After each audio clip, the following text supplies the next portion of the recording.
बिस्मिल्लाहिर्रहमानिर्रहीम। प्यारे बच्चों, अस्सलाम वालेकुम। मेरा नाम साजिदा नूर है और मैं आपको गौहर पब्लिशर्स की जानिब से खुश आमदीद कहती हूँ। हमारा मोटो है redefining the geography of education through digital resources for conceptual learning. आज के इस वीडियो लेक्चर में हम गौहर निदाए उर्दू जमात पंजम के सबक नंबर 16 अदल व इंसाफ के पैकर की मश्क शुरू करेंगे। तो आइए चलते हैं अपनी मश्क की जानिब। हमारी मश्क की पहली सरगर्मी है, आओ समझें। दुरुस्त जवाब का इंतखाब सही का निशान लगाकर करेंगे।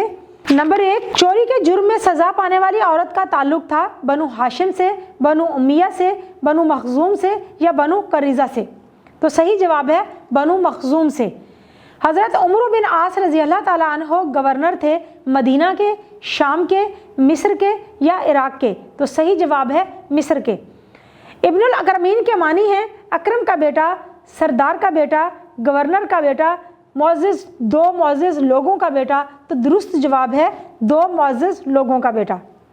बाजार में बिकने वाला ऊँट था गवर्नर के बेटे का, खलीफा के बेटे का, सिपह सालार के बेटे का या कुरैश के एक सरदार का।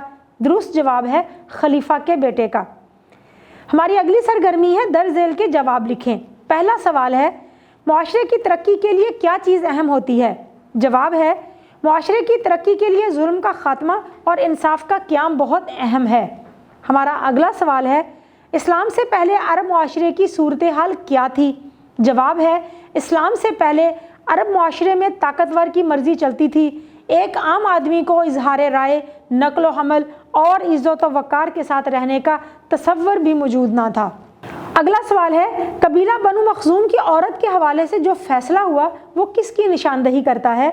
जवाब है बनु मखजूम की औरत का चोरी के हवाले से फैसला इस बात की निशानदही करता है कानून की नज़र में अमीर गरीब सब बराबर हैं। अगला सवाल है इब्नुल अकरमीन को कोड़े क्यों लगवाए गए?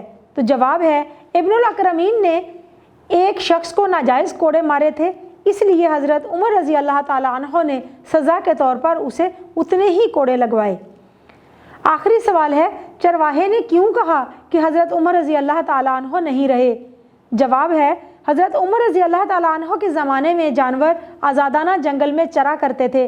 कभी किसी दरिंदे ने उन पर हमला ना किया, लेकिन एक दिन एक चरवाहे की भेड़ का बच्चा कोई उठा कर ले गया, इसलिए उसे लगा कि हज़रत उमर रज़ी अल्लाह अन्हो का दौर नहीं रहा। हमारी अगली सरगर्मी है दी गई इबारत दुरुस्त तलफ़्फ़ुज़ और रवानी से पढ़ें। माँ और बाप के रिश्ते दुनिया के अजीम तरीन रिश्ते हैं। माँ को ज़्यादा अच्छे सलूक का हकदार इसलिए ठहराया गया है कि माँ औलाद को पैदा करती है और तरह तरह के दुख उठाकर उसकी परवरिश करती है।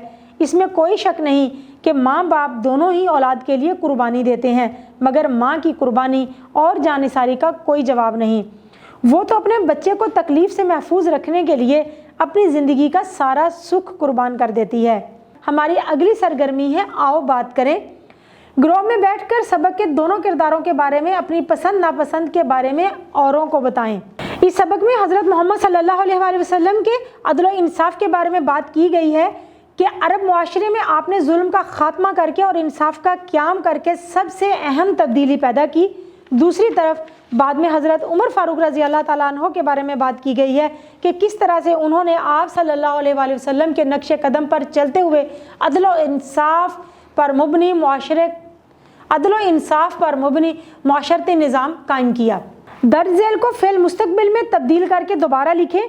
दिए गए फ़िक्रात अगर हम देखें तो पहला फ़िक्रा फ़ेल हाल में है, इसको आपने फ़ेल मुस्तक़बिल में तब्दील करना है, मतलब कि आने वाले ज़माने में तब्दील करना है।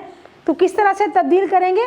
मैं बारिश में नहाता हूँ, फ़ेल मुस्तक़बिल में तब्दील करके लिखेंगे मैं बारिश में नहाऊँगा। अगला फ़िक्रा है हमने चिड़िया घर की सैर की। ये फ़िक्रा माजी का है, ज़माना माजी का फ़िक्रा है, इसको हम फ़ेल मुस्तक़बिल में इस तरह से तब्दील करेंगे हम चिड़िया घर की सैर करेंगे। अगला फ़िक्रा है कराची किंग्स ने मैच जीत लिया। ये भी ज़माना माजी का फ़िक्रा है, इसको हम ज़माना मुस्तक़बिल में इस तरह से तब्दील करेंगे कराची किंग्स मैच जीत लेंगे। आज मौसम सर्द है, ये फ़िक्रा ज़माना हाल का है, इसको हम ज़माना मुस्तक़बिल में इस तरह से तब्दील करेंगे आज मौसम सर्द होगा। हमारी अगली सरगर्मी है मानी लुगत में से तलाश करके लिखें। आपने डिक्शनरी में से इन अल्फाज के मानी तलाश करने हैं। सबसे पहले आप हाकिम का मानी लिखेंगे। हाकिम का मतलब है हुक्मरान, इनकलाब, तब्दीली, सलाहियत, काम करने की काबिलियत, दरख्शंदा, चमकता हुआ सितारा, चमकता हुआ रोशन, मातहत, मुलाजिम, शिद्दत, जोर, तन्हा, अकेला। हमारी अगली सरगर्मी है आओ नया लिखें। सबक के हवाले से अदल व इंसाफ के फ़वाइद तहरीर करते वक्त वाक़यात की तरतीब का ख्याल रखें। अगर हम इस सबक के अंदर देखें कि कौन कौन से अदल व इंसाफ के फ़वाइद तहरीर किए गए हैं और किस तरह से ये वाक़यात बयान किए गए हैं, तो सबसे पहले ज़माना अरब में, ज़माना जाहलियत में अरब की जो हालत थी, वहाँ पर जिसकी लाठी उसकी भैंस का कानून नाफिज था। जिसके पास ताकत होती थी वही हुक्मरान था, उसी का कानून होता था। गरीब को किसी किस्म की कोई आज़ादी नहीं थी, ना इजहार की आज़ादी थी, ना नकलो हमल की आज़ादी थी, ना उसकी इज़्ज़त नफ्स थी। लेकिन हजूर पाक सल्लल्लाहु अलैहि वसल्लम ने इस दुनिया में आकर अरब के मुआशरे की काया ही पलट दी। आपने उस माशरे में से जुल्म का ख़ात्मा किया और इंसाफ का क़याम अमन में लेकर आए। और आज एक आम आदमी को आज इस माशरे में जो औरतों, यतीमों, कमज़ोर तबकों को इज़्ज़त हासिल है वो उसी का फल है। इसके बाद हज़रत अब उमर फ़ारूक रज़ी अल्लाह ताला अन्हो ने अदल व इंसाफ पर बहुत ज़ोर दिया। आपने हत्ता कि अपने बेटे को भी इस चीज़ पर नहीं बख्शा कि उसने अपना ऊँट जो लिया था वो सरकारी चरागाह में चरा कर मोटा ताज़ा किया था और उसे बेचकर वो पैसा और मुनाफा कमाना चाहता था। आप रज़ी अल्लाह ताला अन्हो ने उसे कह दिया कि ये ऊँट बेचकर जो रकम तुम्हारी, जिसमें तुमने वो ऊँट ख़रीदा था, वही सिर्फ लोगे, उसी के तुम हकदार हो, लेकिन मुनाफा की जो रकम है वो तुमने बैतुल माल में जमा करवानी है। और सबक के इख्तिताम पर आपने देखा एक वाक़या बयान किया गया है एक चरवाहे का, कि किस तरह से उसको मालूम हो गया कि हज़रत उमर रज़ी अल्लाह ताला अन्हो इस दुनिया में नहीं रहे, क्योंकि उस वक्त उसकी बकरियों पर एक भेड़िए ने हमला कर दिया था और उसकी भेड़ को ले गया। और उसे पता चल गया कि जब तक हज़रत उमर रज़ी अल्लाह ताला अन्हो ज़िंदा थे उस वक्त तक दरिंदे भी जुल्म से बाज आते थे कि उन्हें अदल फ़ारूकी का सामना करना पड़ेगा। तो ये सारे वाक़यात हैं जो कि इस सबक में बयान किए गए हैं। आप इनको अपनी तरतीब के साथ भी लिख सकते हैं, अपने अल्फाज में भी इनको बयान कर सकते हैं। तो हमारी अगली सरगर्मी है जुमले बनाएं। 20वां, 20वें, 28वां, 28वें, 39वां, 39वें, 50वां, 50वें। 20वां, आज 20वां रोज़ा है। 20वें रोज़े हमने सबकी इफ्तारी कराई। 28वां मज़दूर आज काम पर नहीं आया। 28वें, रवां माह की 28वीं तारीख को एहतजाज किया जाएगा। 28वीं, रवां माह की 28वीं तारीख को एहतजाज किया जाएगा। 39वां, बांग्लादेश ने अपना 39वां यौम आज़ादी मनाया। 39वीं, हमज़ा अपनी 39वीं सालगिरह मना रहा है। 50वां, औरंगज़ेब आलमगीर ने हिंदुस्तान पर हुक्मरानी का 50वां साल भी मुकम्मल किया। 50वें, अपनी उम्र के 50वें साल उसे कैंसर जैसी बीमारी लाहक हुई। प्यारे बच्चों, स्कूल आते जाते किसी दिन कोई दिलचस्प चीज़, वाक़या या हरकत देखी होगी, उसके बारे में आपने एक इक़्तिबास लिखना है।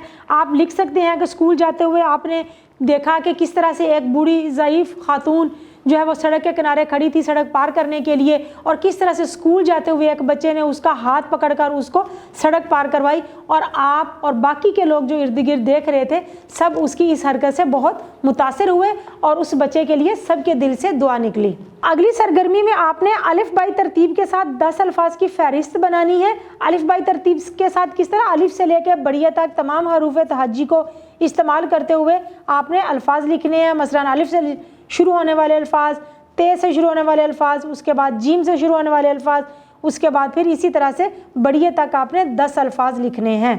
प्यारे बच्चों, उम्मीद है कि आपको मश्क में दी गई तमाम सरगर्मियाँ अच्छी तरह से समझ आ गई होंगी। अपनी मश्क को दोहराना मत भूलिएगा। इंशाल्लाह अगली वीडियो में अगले लेक्चर के साथ फिर मिलेंगे। तब तक के लिए अल्लाह हाफिज़।